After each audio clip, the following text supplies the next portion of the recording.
Major funding for these programs is made possible by grants from Chase Commercial Term Lending, New York Community Bank, Capital One Bank, Perfect Building Maintenance, M&T Bank, Customers Bank, Genova Burns, Terra CRG, Meridian Capital Group, Wyckoff Organization. Additional support is made possible by AKA Hotels Corman Communities, Aerial Property Advisors, AVR Realty Company, Bank of America Merrill Lynch, Bank Leumi USA, Briarwood Organization, CBRE, Citizens Bank, Colliers International NYC, Collins Building Services, CPEX Real Estate Services, Cushman & Wakefield, Dime Savings Bank of Williamsburg, Douglaston Development, Levine Builders, Eastern Union Funding, Fisher Brothers, First Nationwide Title Agency, Flushing Bank, Friedman, Handler Real Estate Organization, HAP Investments, Hersha Hospitality, Hodges Ward Elliott, Inc., Investors Bank, James D. Kuhn Real Estate Center at Syracuse University, Kilroy Architectural Windows, Madison Realty Capital, Matone Group, Mercantile Commerce Bank, New Banks, Newmark Grubb Knight Frank, Optimum Window Manufacturing Corp., People's United Bank, Rosewood Realty Group, SJP Properties, Sterling National Bank, Stonehenge Partners, TD Bank, The Continuum Company, The Moynihan Group, and these friends.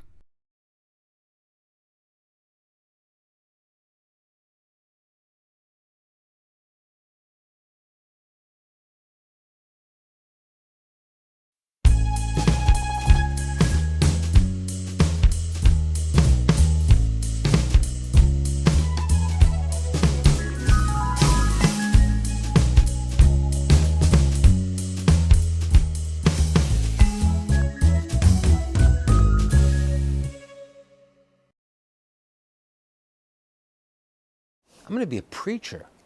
Kid's going to be a preacher? Nah, I'm going to go to college. I'm going to work in a men's clothing store. I'm going to work as a DJ. I'm going to get my degree. Then I'm going to go to divinity school. And I'm going to be traveling around every 4 years being a preacher, being a minister.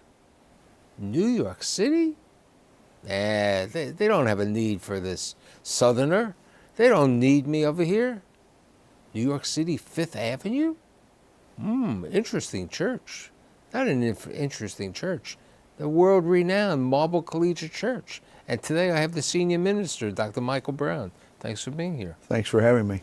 So tell me a little bit about the family. You said to me your birth mother gave you up for adoption when you were a couple of days old, and you had wonderful parents. Tell me about your mom and dad.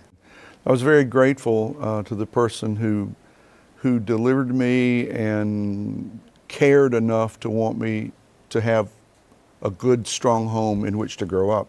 So she did a thing that had to be difficult, but it was very loving. So I'm grateful for the decision she made.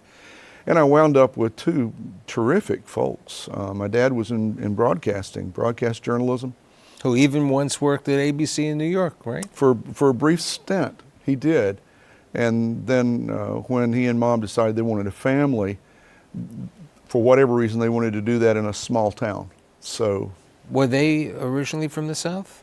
Originally from the South, and had wandered through. He spent a little bit of time in South Dakota, and then wound up in New York to broadcasting. But did they have family in this town in North Carolina? Each of them had family in the Gastonia, Belmont area, which nobody's ever heard of here, I suppose, but a textile area, and really not all that far from the border with South Carolina, near Charlotte. People have heard of Charlotte. So they had family there, went back, and you told me your dad, besides being a broadcaster, he was taught public speaking to people? He taught public speaking in a community college, yeah. So Dad used to say to me growing up, son, you can do one of two things. You can work or you can talk. I find talking better, so I just followed in his footsteps, didn't I? Now, you said to me, Dad, growing up in this town was like Andy Griffin and Mayberry, right? In a positive sense. It was a very innocent time when I grew up. It had some of the Mayberry qualities about it. Everybody knew one another. A lot of us were related to one another. School was important. You know, there was a lot of civic pride about that. Church, it was a nice, quiet, I felt easy place to grow up, and it was a place that gave me a sense of values. Now, you said this was a textile community. Textile also. community, yeah. Okay, so the business of the community really depended on the textile mills. Primarily, yeah. And there's still a couple of them left in the community where I grew up, a place called Asheboro. But you know, a lot of the textile industry is farmed out to other lands now, so they had to reinvent themselves. Now, you were saying to me, your father and mother said to you that you always had to go to church. Yeah. And if you didn't go to church on Sunday, you were sick. You had to be at home. What was it? Yeah, if you were sick on Sunday morning, you were sick on Sunday afternoon. You know, I couldn't be too sick for church on Sunday morning and then Sunday afternoon want to go play baseball. So you had church on Sunday, Wednesday. Sunday morning, Sunday night, Wednesday night. So I grew up in a home where church and faith are really important, high priorities, and talking is really important, high priority. So for me to come along and kind of merge the two of them, I guess, makes sense, or would have been predictable. Now, you also mentioned when we got together that your dad would take you to a number of civil rights speeches and to churches and other things. Tell me about that. Yeah, I was a kid during the civil rights movement, so I was really too young to interpret what I was seeing. But as a journalist, Dad was in the midst of a lot. We were the second ever sit-in. The first was at, I think, Woolworth in Greensboro, North Carolina. A week after that was the second. He took me to that. And he used to say, the world's changing and you need to see it happen. I was too young to know exactly what that meant. But now as I look back with something of a historical perspective, I am really glad that he had me in the middle of that, watching what I watched, as painful as it was, but as monumental, you know. I'm glad I didn't miss it. I'm glad he was wise enough to say, the world's changing, I want you to see it. Now, you said to me, and it's been written in the articles about you, that at the age of 12, you woke up one day and you said, I want to be a preacher. Isn't that weird? Yeah. Really. Somebody wants to, I want to play baseball. Oh, I wanted that too. You know, I know you wanted to play baseball. I couldn't hit a curve. But, you know, how do you wake up one day at 12 years of age, you know, true that you were making the church 3 times a week, you know, at least over there. I guess I figured if I go that much, they ought to pay me for it. As I said, our family, faith was a priority, and my dad's speaking, whether on radio or teaching speaking, was our livelihood, and it's probably natural. Were there any preachers during your youth who you attribute? Yeah. Our house was literally down the street from the Methodist parsonage, the manse, the place where the preacher lived. And my parents were both very much involved in the church in administrative ways. So the ministers were in our home frequently. Plus my mom was a good Southern cook, so they would have been there anyhow. And I got to know them as a boy and sort of eavesdrop on their stories when they were talking to my parents. And it seemed like a fascinating way to live. I didn't know what they were living through. I just knew the whole preaching thing to me was intriguing and romantic. I didn't know anything about the rest of it. But about 12, I thought, yeah, I want to do that. I want to be that. So you graduate high school, and you go to High Point? High Point College then, university now. Yeah. And that was in High Point? It was in High Point. Went to a small Methodist school and really enjoyed it. I feel like I got a good base then for going on to seminary at Duke later on. And how did you decide on Duke? I know your father used to take you to sporting events. You told me. Dad used to take you to both. He would take me to there's an interest. He would take me to Duke games, both usually football, Duke games and University of North Carolina games. They're 6 miles apart, and they are intense rivals. So, but I grew up going to both and enjoying both. I went to Duke Divinity School, however. I'd already been accepted at Emory in Atlanta, and I went with a friend of mine to a Duke recruitment meeting, not because I was going, but because he didn't want to go by himself. Afterwards, the recruiter said, "Where are you going?" I said, "I'm going to Emory. I'm already been accepted." This is so deep and theological here. He said, "What if we made you a better financial offer?" That's how I wound up at Duke. Okay. That was it. Now, speaking of It wasn't like weighing, I'll get a great education here or there. I got a good education now, in the place. when you were, I failed to say, when you were at High Point, you were working part-time as a DJ at the radio station and also selling men's clothing? Selling men's clothing. And then Sundays, I would work with a youth group. Okay, so you go to Duke for Divinity. You're there for what, 3 years? 3 years. So now you're at Duke, and it's time to get a job. Yeah. So Run out what- of school, so I got to what work. happens? You tell me about is it the bishop or the bishop makes the decision of Yeah. where the young minister is going to start? Yeah, and for the rest of one's life as a United Methodist, the bishop tells you where to go. So you first And he did, literally. You're going here, you're going to live there, you're going to work right, here. but your first ministry was a small one that you had a variety of jobs. You cleaned the place. I was everything. There was no air conditioning. You kept the windows open. You were the fundraiser. You were the secretary. You had no secretary. I pretty much You learned the ropes of the trade. learned the ropes. And a wonderful group of people. Sweet, dear, patient. Because there I was not including- knowing what the heck I was doing. Including Richard Petty, right? Including Richard Petty, yeah. Right, the world-renowned race car driver. And he was so supportive of our church and of me, as were the other people there who, I think they saw it as their ministry to help break somebody in who obviously had no idea what he was doing. And they helped train me the same way going to seminary. So you were there from 4 years, what years? 74 to 78. The bishop says, new place. Where's the New next place? The next place is a place called Welcome. And Right. what I remember is the sign that said, "Welcome to Welcome." I was there 4 years. But that was a little larger. A little larger. A little larger, but at this time, you decided to go to Drew University, right? That's right. To go for your doctorate. Correct. Now, Drew was in New Jersey. I mean, this was a big change for you. Yeah, they didn't even know how to understand what I was saying in New Jersey. So you went in Drew. Foreign language.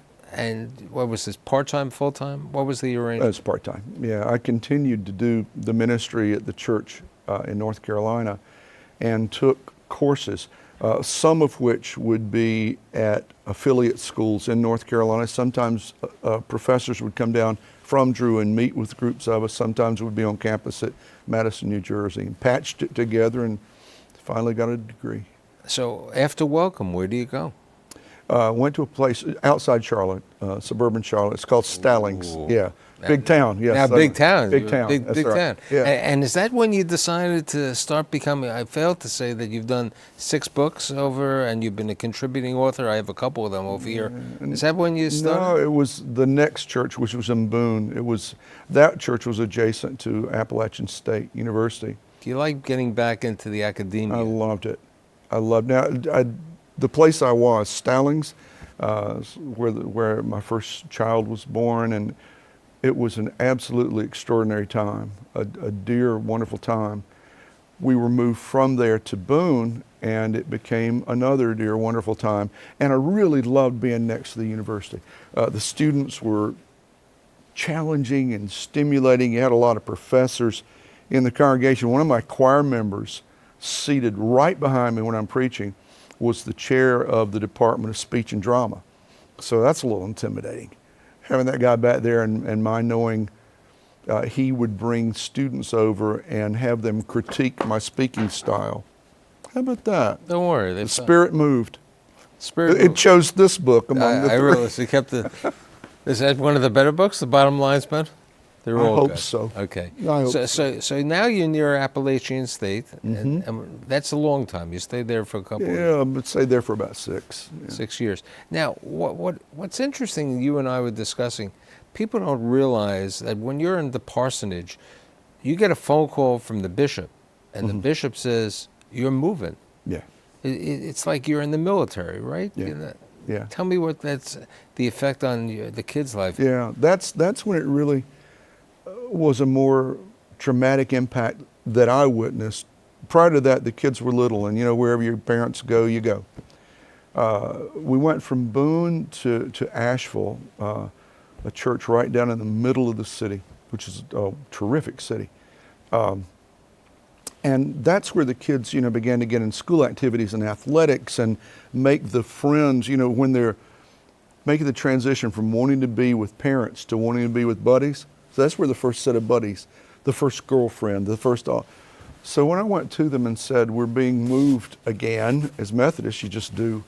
We had been there 6 years. So we're going to Winston-Salem. They didn't know anything about Winston-Salem, didn't care. They just didn't want to leave their friends. Why? Why do we have to do this? We like this town. We like this church. We like our school. Tell them somebody else can go and we'll stay here. And it's hard to explain to a child what the itinerant system means. They don't. They just said, this is home. I want to stay home.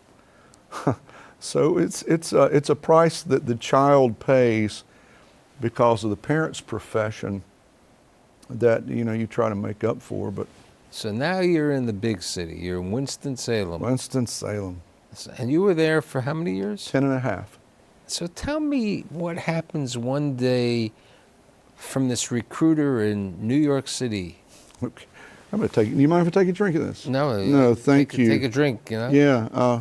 Make sure that the other book doesn't fall down. That the faith. You know what? I thought this was water. My goodness, what a surprise.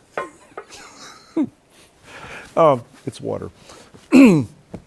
Went to Winston, and I'm there for 10 and a half years, and thought that we would remain there. It was it's a wonderful church, 4,000 members, and in the center of the city, and you're related to Salem College and Winston-Salem State and Wake Forest. And it's a very art city, and so we figured we'll stay here, we'll retire, bought a house, everything's good.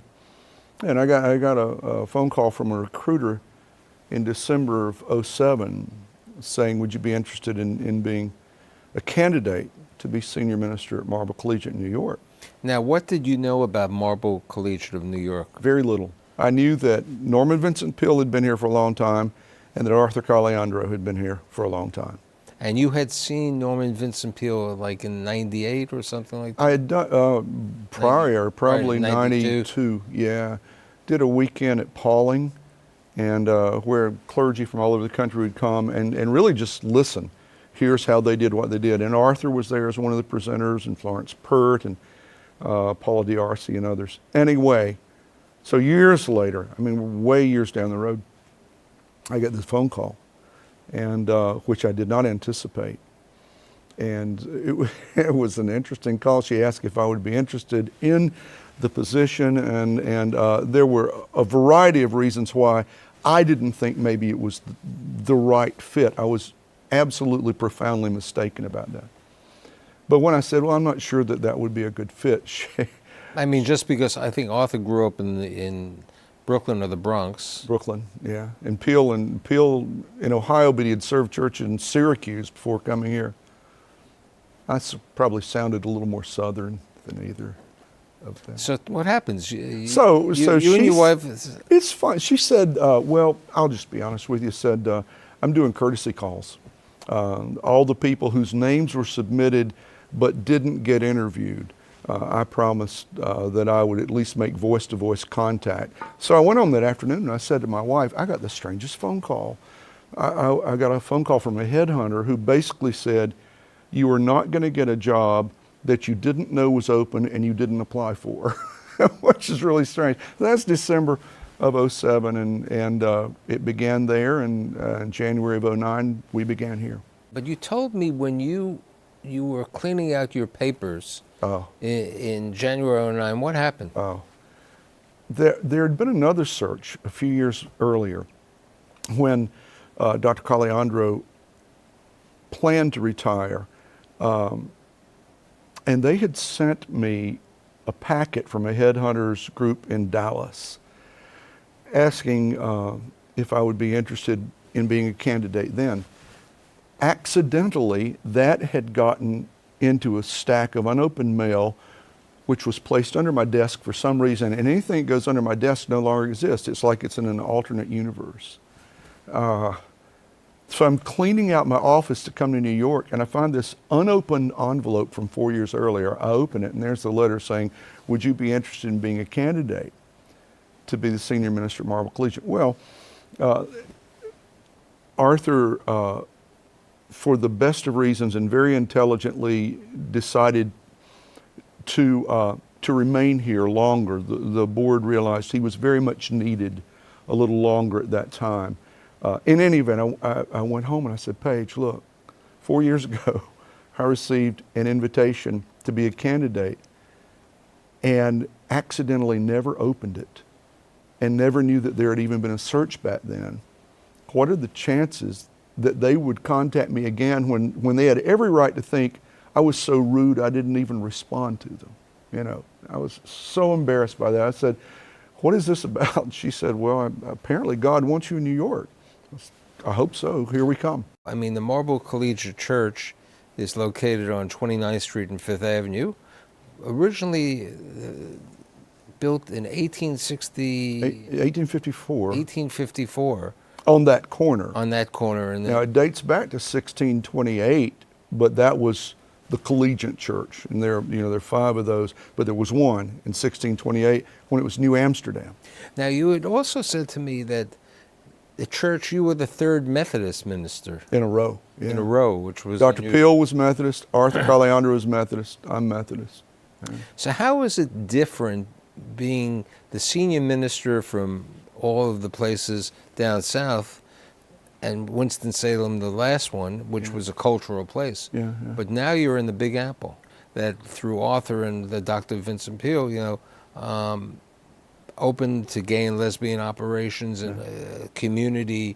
Very, I think Arthur was involved with the Vietnam War, putting the ribbons on that. It was a different type of institution. How is it be the senior minister and still be responsible for the Wednesday night services and the Sunday services? You know, some of the things don't change. You preach sermons, you go to hospitals, you do funerals, you do weddings, you listen to people whose hearts are broken.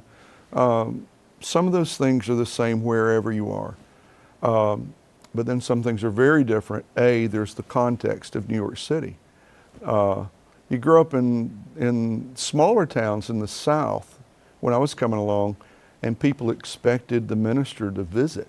You dropped by homes, you sat with people, you talked, if I drop by a home here, somebody call the police. They're too busy, you don't just drop by. And there's the church itself. Because of Dr. Peel and Dr. Caliandro, this church has a national base, even global. So what I do in ministry here is known by and responded to by people all over the place. I get emails every day from folks all over the country and all over the world. Plus, the books that you've written, coupled with, you've been Huffington Post and a variety of other publications that you've been doing. Yeah. But how do you see the ministry in New York compared to the ministry around the country? I mean, because you've spoken around the country. Yeah. Well, New York's different than any other place. The UN is in New York. The financial center of America is New York. New York influences everywhere.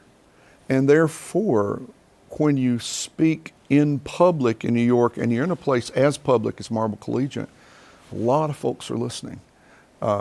In some previous churches, I knew that my church folks were listening. And some of them had some influence in the community. I was very glad. But here, the diversity and the group of people that you deal with, because of the interreligious. You always had interreligious and interfaith relationships, but here you even have that to a higher degree. Here it's organized. We have tri-faith services annually. I'm always involved with ministers of other denominations and other faiths, planning services, executing services. You and I were talking about a rabbi friend of ours that we're in communication pretty much every day, planning this, doing that.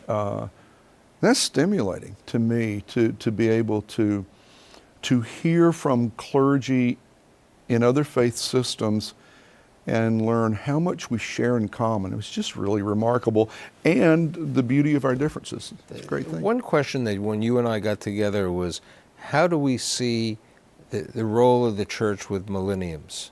Because of, they're such a huge part of the population today. It's more difficult getting them into a center of worship because there's no longer the mindset that you're supposed to do that. And when I was growing up, you just went to church. Like we taught, my parents, if you're too sick to go on Sunday morning, you don't expect to do anything else the rest of the day. You just did it, whether you wanted to or not. Now it's a choice that millenniums saw their parents make. I'll go or I'll not go. That their friends make. It really, and that means that the church has to do something that's very appealing to them, because they're not just going to show up. And so we have to relearn how to be church in virtual ways, in forms of worship, and styles of music, in the posture that we take about some of the pertinent issues that face us: inclusivity, prejudice, war. We have to be willing to speak to the issues that they live with. They don't have much patience with irrelevance. Speaking of millenniums, let's talk about the children and your wife. We have 4 children and a Their son-in-law. names? Adam is a substance abuse counselor. Allison is a church administrator here in New York City. She's married to Andy, and he is in business here in the city as well, in event planning and coordinating. Zachary works in a United Methodist retirement community. And Catherine, our youngest, will be a freshman at High Point University in the autumn. My wife is Paige, who right out of college was in New York for several years, so this is her second time around, and that was really helpful. I mean, she sort of knew the ropes in a way that I really didn't.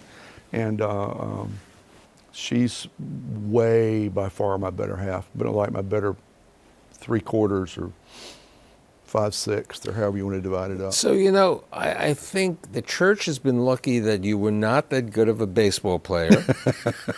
You were pretty good job as a DJ, because that was fun. Okay, that was fun. You could work with Joe on the radio. We'll get you on that. Yeah, we're over there. And it's the South's loss and it's New York's gain to have you here today. I've been so blessed there and here. I just look over my life and think of all these places we talked about where I've been privileged to serve churches, and now be at Marble Collegiate and the footsteps of Peel and Caliandro. Yeah, who gets to do that? I am so fortunate. And to be on your show, my goodness. And do that's a cherry on the cake. Do a great job. Thanks for being here Thanks today. for having me.